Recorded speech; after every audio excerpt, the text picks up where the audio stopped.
We thought Breanna was the loyal soldier. We thought she was the only child Kody and Robin never had to worry about. The one who bought into the victim narrative. The one who would never betray the mission of the family. We were wrong. A terrifying detail that changes everything has come out in the form of a since-deleted Patreon post leaked from a known family associate last night. Everything we thought we knew about the current state of the McMansion. It's reported that Kody Brown allegedly smashed a cell phone with a hammer on the driveway of the Shira Chateau in a fit of absolute rage. But here is the plot twist that has the internet spiraling today. It wasn't his phone, and it wasn't Robin's. According to exclusive insider reports, it was Breanna's secret lifeline to the outside world. Today, we are exposing the leaked text messages purportedly from Breanna describing the home as a prison. The 911, a call Christine Brown made believing Breanna was in danger, and a photo proving Breanna is no longer sleeping at the main house. And this is the story of the digital lockdown, which starts right now. If you want to support our investigation into the truth behind the reality TV facade, please take a second, click that like button right now. It helps us get this information out to more viewers. And if you haven't, already subscribe and hit that notification bell, because if that police dashcam footage gets released, you are going to want to be the first to know. To understand how we got to a smashed phone on a driveway and a police cruiser, first, we need to understand the environment inside Robin's house right now. For years, we have joked at the gate about the hoarding, the knickknacks, and the chaotic energy of the Shira Chateau. But people close to the couple say that, more recently, instead of cluttered, the atmosphere has grown claustrophobic. We term this the digital lockdown. You will need to remember, Kody thinks that everything is out of his hands. He lost Christine. He lost Janelle. He lost Mary. He has virtually no relationship with the majority of his biological children. The only kingdom he has left to rule is the one inside that mansion,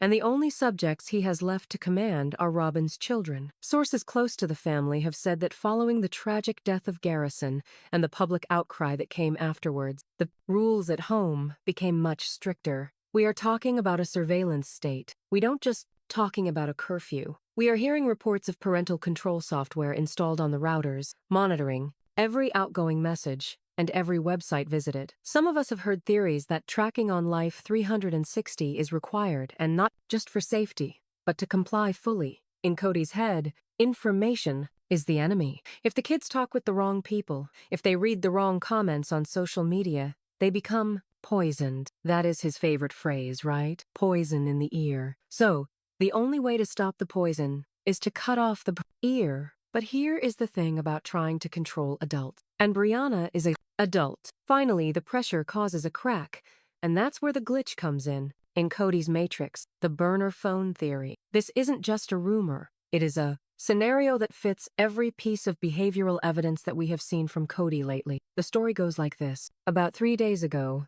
it is stated that Kody was going through the trash. Why would he be going through the trash? Paranoia. He is looking for signs of disloyalty. He is looking for what doesn't add up. And he found a receipt. It wasn't for groceries. It wasn't for QVC figurines. It was a receipt from a generic electronics store for a paid-for in-cash SIM card and a budget smartphone. Now join the dots. Robin doesn't pay in cash. Robin charges everything on the credit card. Kody doesn't use burners. He wants everyone to know when he is calling. Aurora is too afraid to fall out of line, leaving one person, Breanna, the quiet one, the one that cries on cue, but whose eyes tell a different story. The theory goes that Breanna realized months ago that she couldn't speak freely on her main device. She knew that someone was reading her texts. She knew her location was being watched, so she did what any desperate person in a high-control environment would do. She created a shadow life. This alleged burner phone was her lifeline. It was hidden, according to the leaks, inside a hollowed-out book on her shelf, or perhaps taped to the underside of a drawer. The details vary, but the intent is clear. She was hiding, but the receipt let her out. When he found that receipt, the interrogation began. We are hearing reports that the house went into full lockdown mode. The nanny, whom we understand is always lurking in the background, allegedly sent home early. This was a private family tribunal. Imagine the Frode scene. Kody, red-faced, veins popping, holding a crumpled receipt, demanding to know where the device was. Robin crying, playing the victim. asking Breanna why. She'd bring dark energy into their sanctuary. And Breanna, backed into a corner, finally relented. This is where things take a much darker turn. Rather than simply taking the phone away, Kody accessed it. And what he found there on that screen was worse than any teenage rebellion. It was treason. We're able to reconstruct what sources described as the contents of that phone. Encrypted messaging apps? The Signal and Telegram apps are designed to leave no trace, yet she hadn't deleted the history. The timestamps tell a pity story at 3 and 4. 0 inches the morning when the rest of the house is asleep. And the recipient is this, the bombshell. The recipient wasn't a boyfriend. It wasn't a school friend. All the evidence points to the recipient. Let that sink in being Christine. Christine, the nemesis, the one that Kody blames for destroying the big picture. He calls the Pied Piper who lured everyone away. If Breanna was talking with Christine, in Kody's view, is not just speaking with an aunt that is sharing secrets with the enemy. We have recreated what one of these alleged leaked messages said, going by the descriptions circulating in private Discord servers. The early morning message, sent at 3, allegedly said, "He is spiraling again.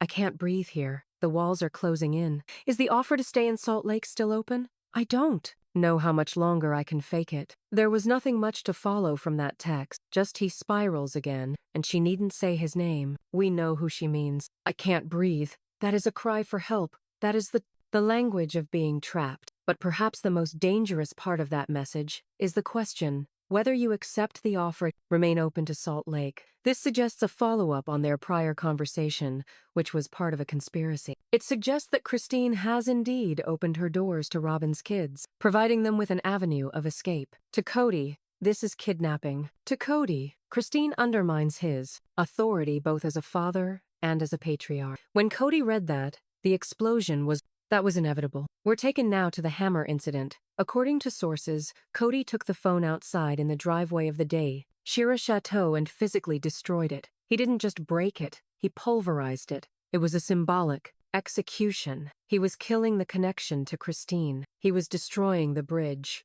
But he forgot one thing. The cloud exists, screenshots exist. And Breanna, if she had brains enough to get a burner phone, was smart enough to back up her data. The destruction of the phone marked just the beginning of the night. After the phone was smashed, the silence in the house was reportedly deafening. Now, to part 2, interrogation room. But we really need to discuss the psychological repercussions of this discovery. The narrative is all that keeps Kody afloat. That Robin's house is the loyal house. He tells himself that the other wives poisoned their kids against him. But Robin's children love him. They respect him, put him up on a pedestal as if he's some kind of king. Now, this realization bursts that bubble. If Breanna, obedient, the girl who moved to Flagstaff without a fuss, sat on that couch and cried about the family breaking up, if she is plotting an escape to Christine's house, then Kody has 0, all fled. His ego cannot live with that. So, what does a narcissist do when their reality is threatened?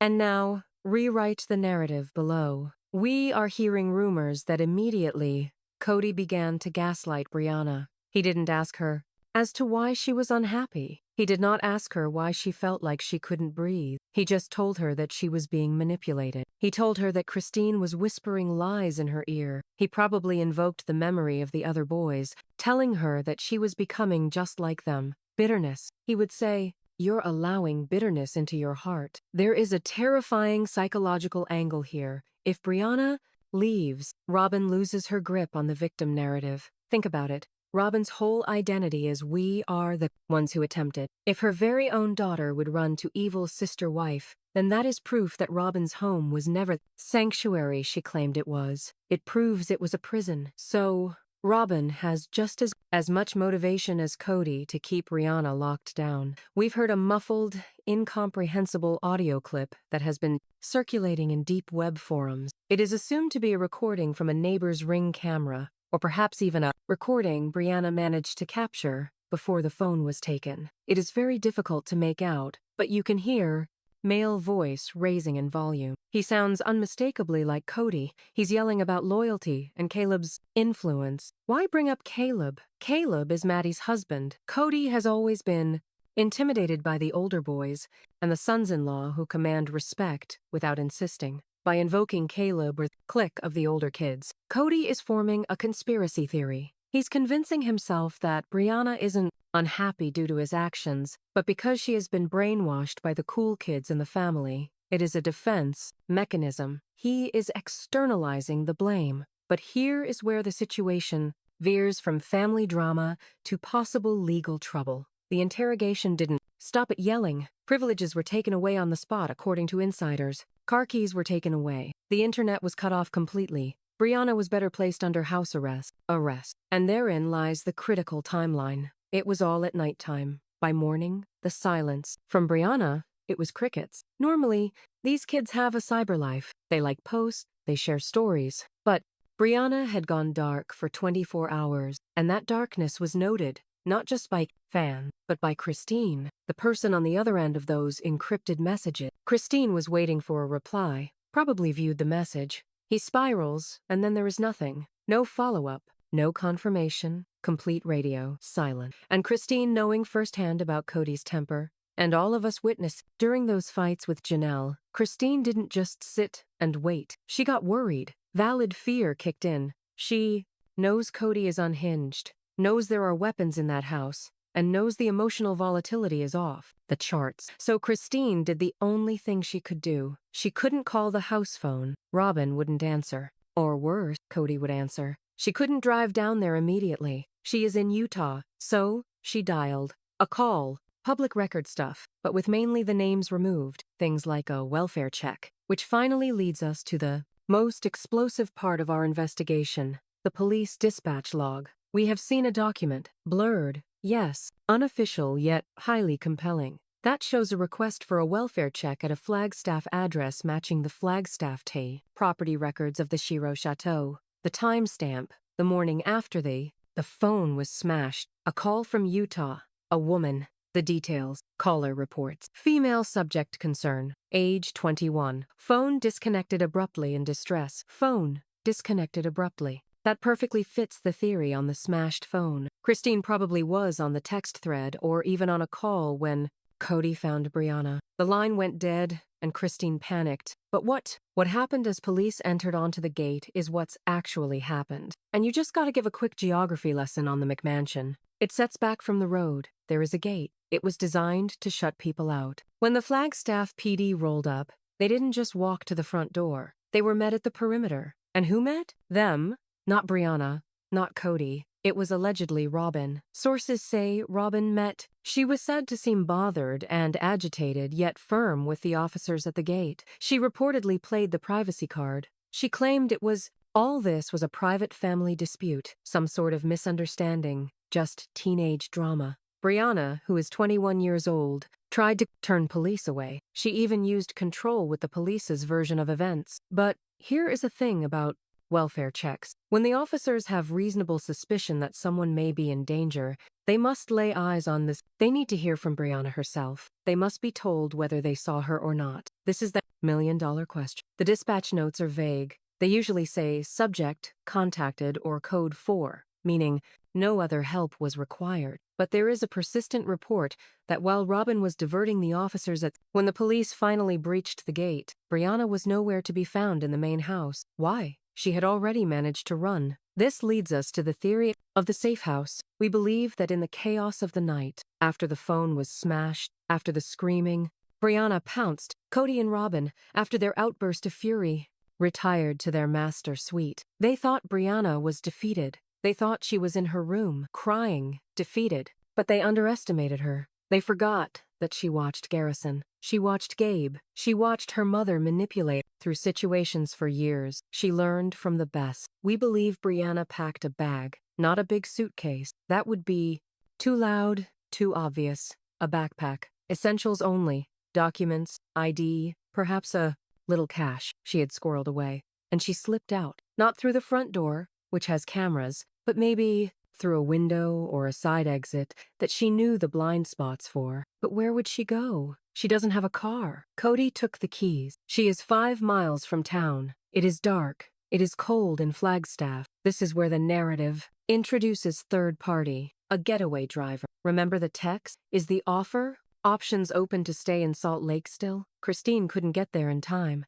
But does Christine have allies in Flagstaff? Of course. Think about it. Janelle's boys still have connections. There are family friends that have silently aligned themselves with the OG3. We suspect Breanna was able to get word. Let out just before the phone was destroyed. Or maybe she used a burner laptop or an old iPad that Kody forgot to check. She gave a signal. Come get me. And someone did. We have a user on Reddit who posted a sighting that was quickly deleted, likely due to fear of doxing, but we have the screenshot. The user said that he saw a young woman fitting Breanna's description walking near a gas station about 2 miles from the Brown property at dawn. She looked disheveled and crying. The user said she got into a car with Utah plates. Utah plates. That's right. Breanna isn't just staying with a friend. She has been extracted. She has crossed state lines, and if she is in Utah, she is in Christine's territory. She is under the protection of the one woman Kody fears the most. This altered the dynamics from a parenting dispute to a possible legal war. If Kody believes Christine kidnapped his daughter, even though again Breanna is of age, he will not see it that way. He sees his children as property. He sees this as theft. And Kody Brown does not take any theft laying down. So, where is Breanna right now? Is she in the basement of Christine's new house? Is she sitting at that kitchen table we see on Instagram, finally eating a meal? Without the fear of judgment, does she reconnect with Isabel and Truly? The silence from the OG3 is telling. Usually, they post constantly, but for the past 48 hours, crickets. No cooking videos, no Plexus posts, just silence. That silence speaks volumes. It suggests they are circling the wagons. They are in protection mode. And back in Flagstaff, the sheer panic, palpable inside the Shira Chateau. Robin has lost a daughter, a chess pawn. Without Breanna, the big smile of the family portrait has a gaping hole. And with Kody, well, Kody's probably consulting lawyers. He's probably fuming over grandparents' rights or custodial interference, throwing legal, using words he doesn't know the meaning of, trying to find a way to force Breanna back under his control. But the story does not end with her escape. It is just the beginning. For the documents that are about to leak, the restraining order we are hearing about suggests that Kody is about to go nuclear. He is not just going to let her go. He is preparing to sue Christine. He is preparing to drag his entire family into court to prove he is the victim of a vast conspiracy. In the next part of this investigation, we are going to delve into the legal filings in depth. We're going to review safe house theory in detail, showing exactly how she could have escaped without triggering the alarms. And we are going to discuss the restraining order that insiders say is currently being drafted, not by Breanna by Kody against the entire world, really, but by Kody. And, boy, you don't want to miss all the evidence that we have in line. This is the digital lockdown. The phone is smashed, the bird has flown, and the war has just started. We have to go back to that gate now. We have to freeze the frame the moment the flashing lights of the Flagstaff Police Department cruiser over the driveway of the Shira Chateau since the encounter that took place between Robin Brown and those officers is the key to understanding how Breanna made her move. According to our sources, the police arrived around 10:45 p.m. This creates a critical timeline window. If the phone was smashed at 9 and police arrived at 10:45, this is nearly a 2-hour gap of unaccounted time. This is what we are calling the blackout period. What happened in those 2 hours? We think this is when the digital lockdown became an actual physical lockdown. We're hearing reports that internal doors were locked. We are hearing that Kody was pacing the hallways, acting as a warden. But when? Everything flipped when the lights flashed at the gate. Witnesses from the neighborhood remember it even in a country sound carries, said they could hear the sound of tires crunching on gravel and also saw the distinctive blue and red strobes, but the police never made it to the front door.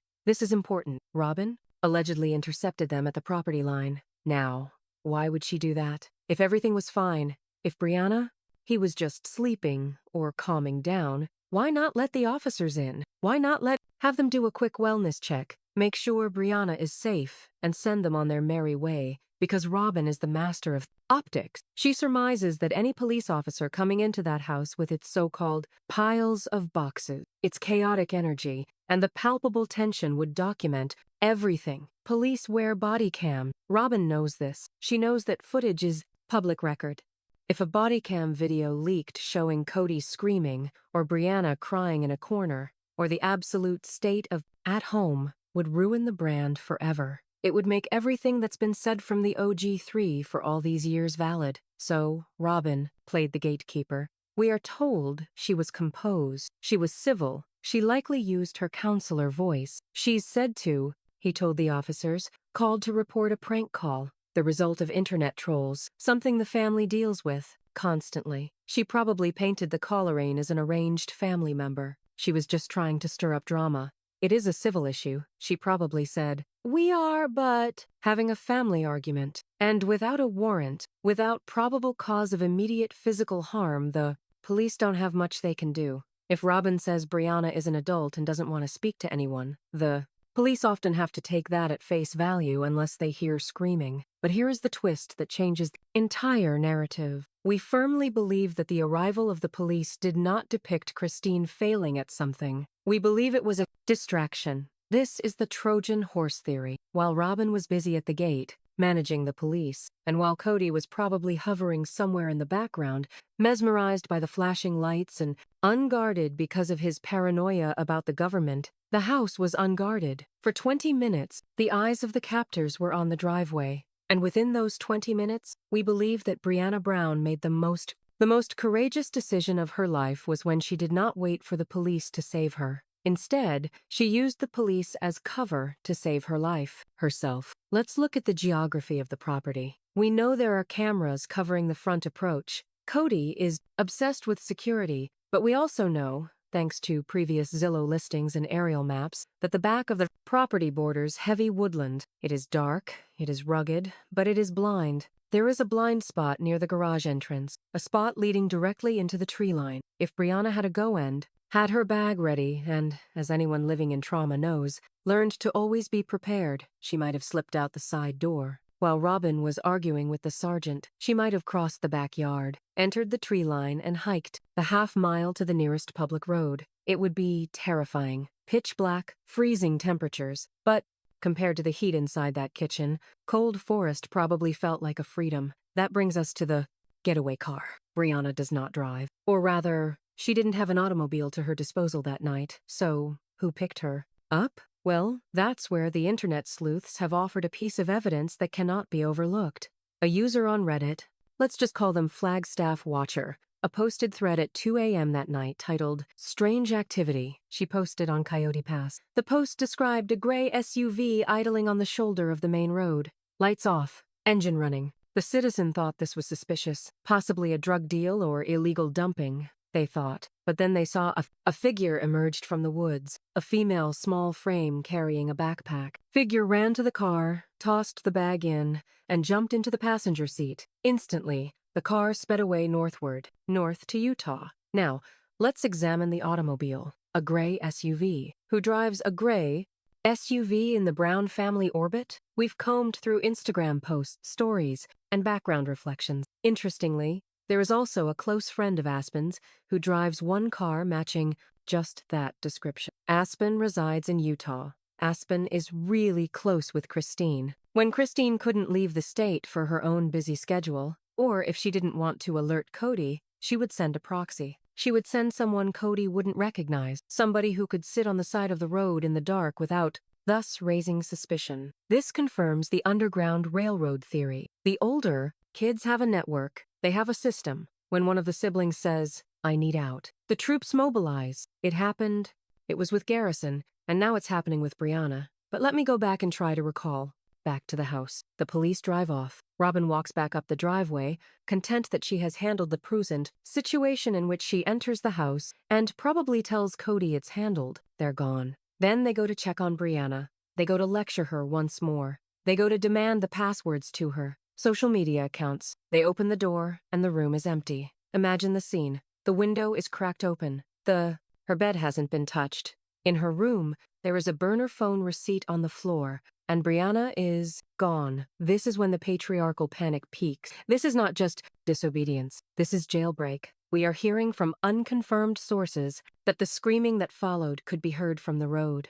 Kody allegedly got in his truck and began patrolling. It awoke in the neighborhood, shining his high beams into the woods, looking for her. He was hunting, but he was too late. The gray, already on the highway the SUV was. She was now crossing the Arizona border. So, where is she now? And what is Kody going to do about it? It leads us, of course, to the legal part of the drama. And let me tell you, this is darker than anything that happened on the show. The morning after the escape, a different tone was in place within the Brown family. When a kid has run away, Kody usually ignores them. He avoids them. He says, "They are dead to me," and moves on. But then there's Breanna. Different. Breanna knows too much. She has been living inside the Shira Chateau for years, in its most secretive years. Her family's life. She knows where the money went. She knows what is in the storage unit. And she knows what Kody says about the production company when the cameras are off. She is a walking liability. Because of this, Kody isn't just let her go. He is lawyering up.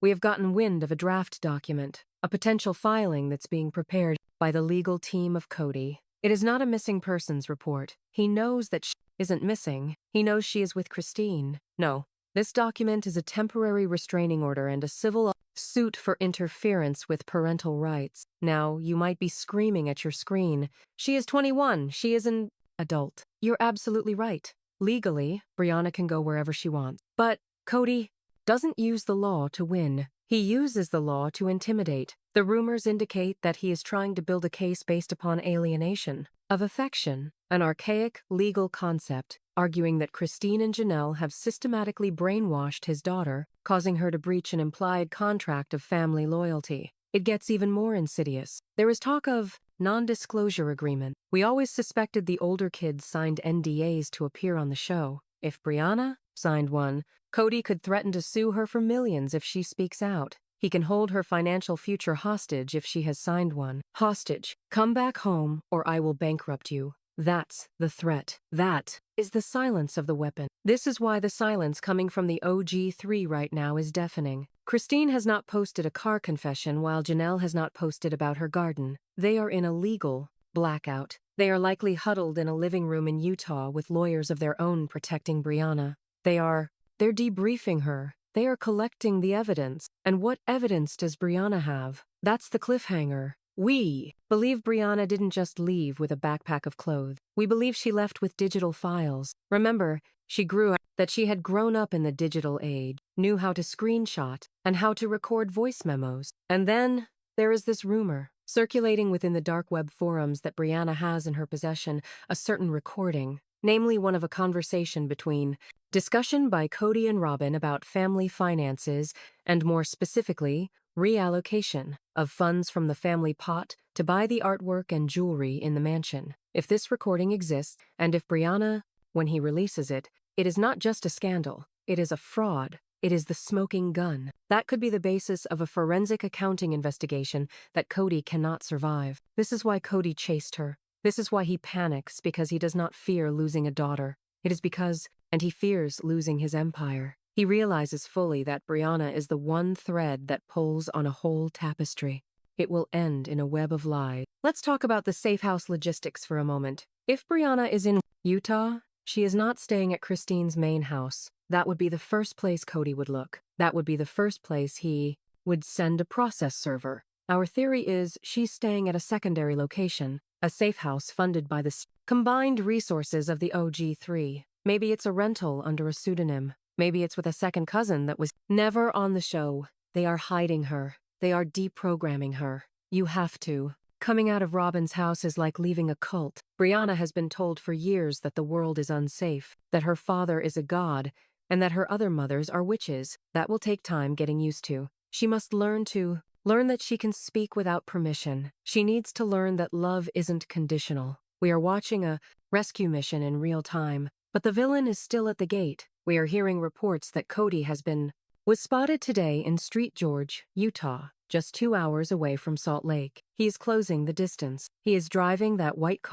truck, prowling, looking for a way to regain control. And this leads us to the most terrifying document of all, the custodial interference allegation. Although she is of legal age, due to these constraints. Second, a gag order against Christine and Janelle, or any of their prohibit children from posting images, videos, or text referring to Breanna. Third, and here comes the financial kicker. He is suing Christine for damages, claiming that by stealing Breanna, Christine has tarnished the family brand and placed future filming contracts in jeopardy. There it is. It always comes back to money. He isn't worried about Breanna's safety. He is worried that without the loyal daughter, his storyline for the next season collapses. He can't play the grieving father if the daughter is happily eating nachos in Utah. He needs her to be a victim. But while Kody is busy drafting lawsuits, Breanna is busy living. And this brings us now to the visual evidence that shatters his entire legal argument. We mentioned a photo,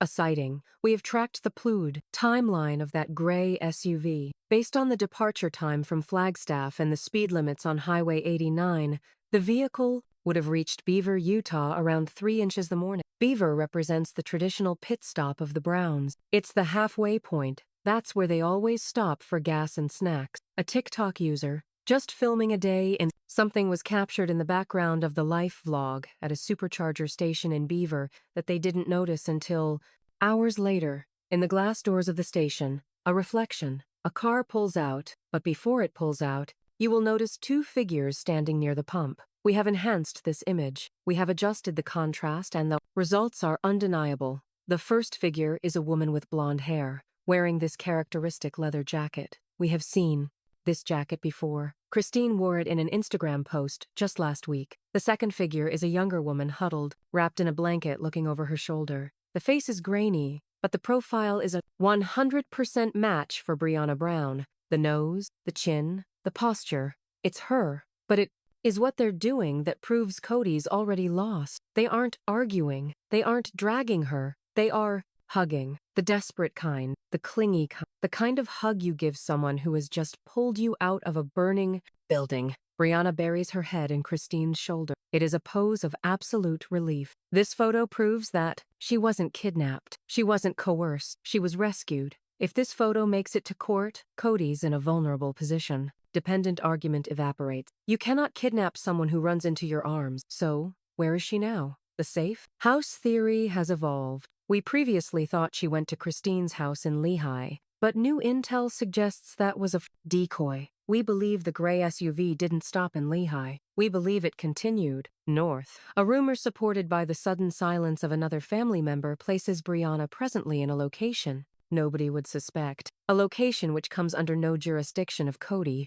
Look at Mary's bed and breakfast. Think about it. The B&B is a fortress. It's hours from the big action. And Mary? Well, Mary's been an outcast. Finds Mary pathetic. He finds her weak. He would never fathom the idea that Mary, whom he was keeping on a string for all those years, would have the spine to hide a fugitive. But Mary has been getting thick with the bigger kids. If Breanna is hiding at the B&B, it is the ultimate revenge. Kody's loyal wife protecting his loyal daughter from him. It is poetic justice, if you ask me. And what of the aftermath at the Shira Chateau? The atmosphere in that house right now has to be apocalyptic. We are hearing the filming crews have been put on hold. TLC is scrambling. They know they have it's like he sat on a gold mine, but at the same time, they realize they have a liability. If Kody is smashing up phones physically and filing lawsuits against cast members, the production insurance goes through the roof. There is a very real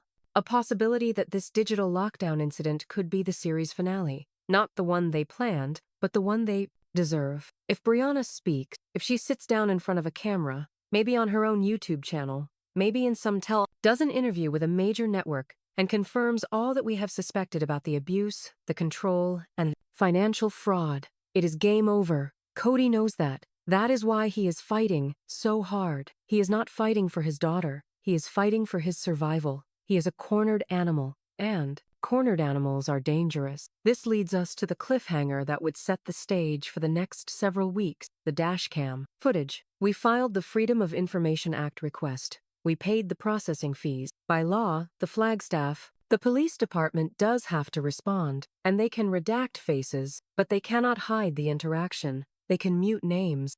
When that footage comes out, we will see the truth about Robin. We will see the mask slip. We will see if she really blocked the gate. We will see if Kody was screaming in the background. And most importantly, We will hear the audio from the dispatch. We will hear precisely what Christine told the 911 operator. Did she say, "My daughter is missing"? Or did she say, "My ex-husband is violent"? The specific wording of that call will determine whether Kody gets a court date or a visit from Child Protective Services regarding the minor children still left in that house. Because we cannot forget the others, Solomon, Ariela, and yes, Aurora. If the jailbird Breanna breaks free, it is Aurora alone now who intensity of Kody and Robin. She is the last vessel for their narrative. The pressure on her must be crushing. We keep eyes on Aurora. When she goes dark, when her Pinterest boards aren't updating anymore, we know the lockdown has constricting around her. Breanna's disappearance is the crack in the dam. The water is pouring through. The structure is, which turns out to be failing. Kody Brown built a kingdom on the foundation of silence and compliance. But the silence has been broken by a burner phone, and compliance ended when Breanna stepped into that gray SUV. This isn't just family drama anymore. This is a federal case over state lines. Kody has declared war on Christine for stealing his daughter. But Breanna is holding the match. She holds the recordings. She holds the receipts. And, for the first time in her life, she is free to light the fuse. We are going to refresh our inbox every minute. That dashcam footage. We will continue to monitor court dockets in Coconino County for the restrainings. Place your orders now for filings, and we will be monitoring the BNB for any sign of a new guest. This is a developing story by the hour. Do not look away. It is if you believe Breanna deserves her freedom, and if you want to see the footage exposing the truth. About the Shira Chateau, 3 things you have to do right now. First, comment "Free Breanna" down below, messing with the algorithm, and show TLC that we are watching. Second, share this video. Send it to your friends. Post it on Reddit. Spread the word, folks. Kody does not like when we chat, so let's yell. And last but not least, hit that subscribe button and ring that little bell. The moment police audio is released, we go live to break it down. You don't want to be late for that. The digital lockdown is over. The revolution has begun. We'll see you in the next video. Stay safe and keep